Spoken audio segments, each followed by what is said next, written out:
I am Emma de, and this is my showroom, The New Modernist. And I am here with Jamie, who is very kindly agreed to come and be interviewed. And I will leave it up to Jamie to introduce herself. Yeah, Jamie Smith with Happy Haus Studios, interior design in Portland, and someday beyond. I'm sure beyond, if that's Yeah, what you want. yeah. All right, so we typically start this with just maybe you want to give us a little bit of history of how you became an interior designer. I was previously a massage therapist for almost 20 years, and then there was a gap, homeschooled my kid, and dabbled in some other things. Went to astrology school and mystery school, Oh, and wow. did some of that, and didn't want to do that professionally. So, at some point, decided that this would be my next, professional path. So yeah, been going just a little more than 2 years now. Wow. So it's all fairly new still. Fairly new still, yeah. Yeah. Mhm. So it's interesting that you were a massage therapist before, and I'm curious, what are there some skills that you could bring to your interior design practice from your background in that?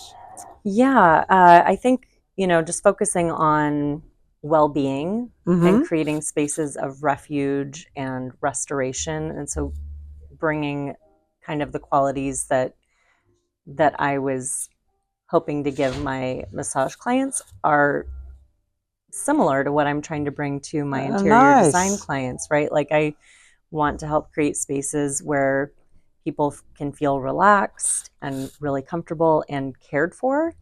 Mm-hmm. So that's not a particular design style, but a lot of design philosophy can be applied with any style to Sure. create those kind of intentional spaces. So that's so you want to focus on those kinds of spaces, or Yeah, so working commercially with spas and wellness okay. centers and individual practitioners in healthcare and the healing arts, but then also residential clients who, want to bring kind of that level of care and mindfulness, particularly with material sourcing and, Mm-hmm. working with vintage items Mm-hmm. and, just materials that kind of reduce environmental impact and Sure. avoid the materials that can be toxic or harmful or not have a good life cycle, if you will. Okay. Oh, Hmm. wonderful. So, I mean, so what are the materials that you prefer to use? Really, Yeah. just any natural material, Mm-hmm. wood, wool, Yeah. linoleum, cork, mycelium are kind of the ones that come to mind first. So, when it comes to sourcing, apart from the materials that you Hmm. feel strongly about, how do you go around sourcing for your projects? Hmm. Do you try and shop locally, or do you? I mean, how does that work for you? Right. Well, a lot of it is online, which Mm. is great when I'm accessing databases that have already sort of like reduced the material palette to um, vetted vendors and companies that are doing things in like a really good, ethical, Mm-hmm. environmentally friendly way. But I'm also really trying to shop locally and shop Mm. vintage and get, quality secondhand items Mm-hmm. from local vendors. So Mm-hmm. I think there's a balance there, but a lot of it is online. Yeah. But one of the reasons that I, wanted to meet you and other local shop owners is to support the local economy. Right.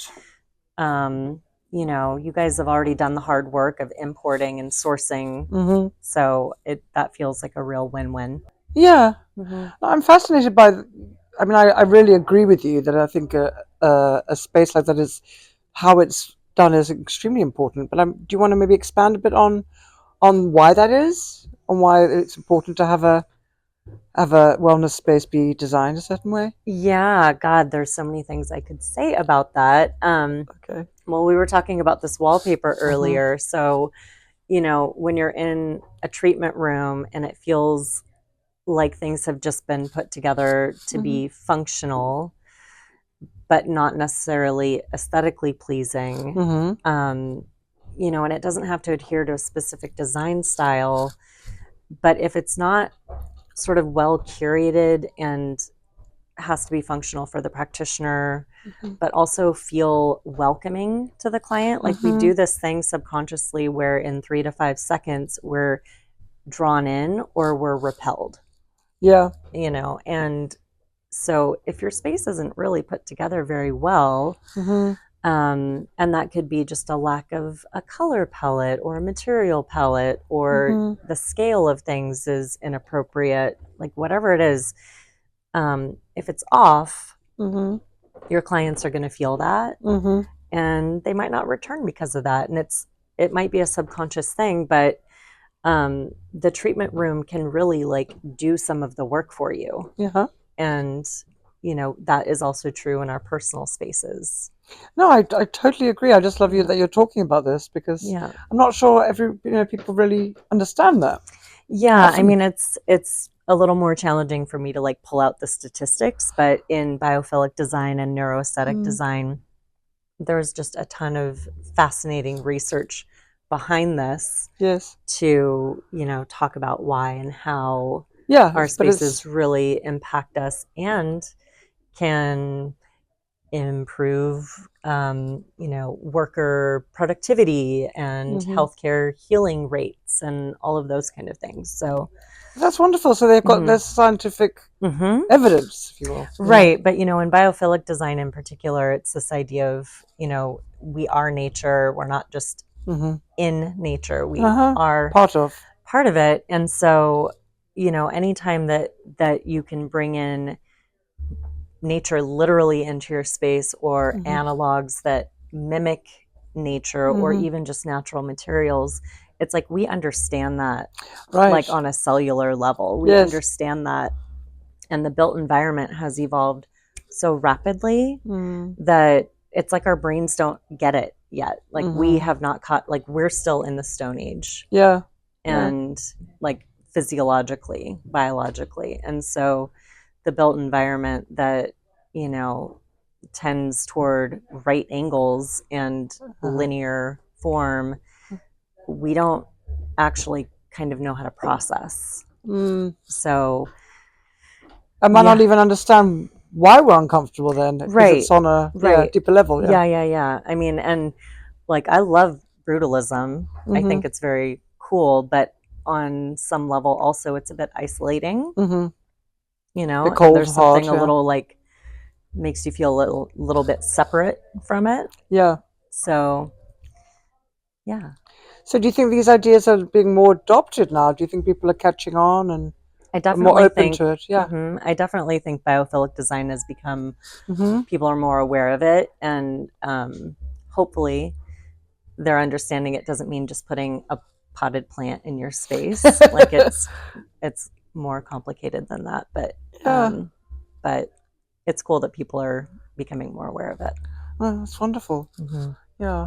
And then I wanted you to maybe talk a little bit about your program that you're developing, because that's also very exciting. Thank you. I've been teaching massage room design for a local massage school, just as a continuing ed workshop for a couple of years now, and finally decided to put it out as a virtual course. So it'll be available nationally, maybe internationally. I'm not sure kind of what the regulations are abroad, but anyone can take it. So it's a treatment room, not just massage room, but a treatment room design course that's that does talk about the science behind biophilic and neuroaesthetic design approaches.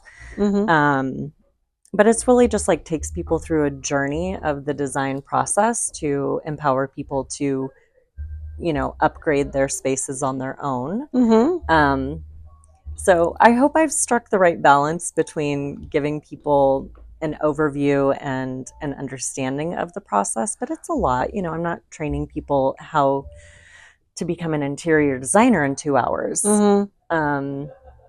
But we do a lot of design critique of, the bad treatment rooms all the way up to destination spa environments that are really gorgeous and inspiring, and just to hopefully inspire practitioners to put more care I into think their it sounds spaces. wonderful. I mean, I Yeah. think it's a winner.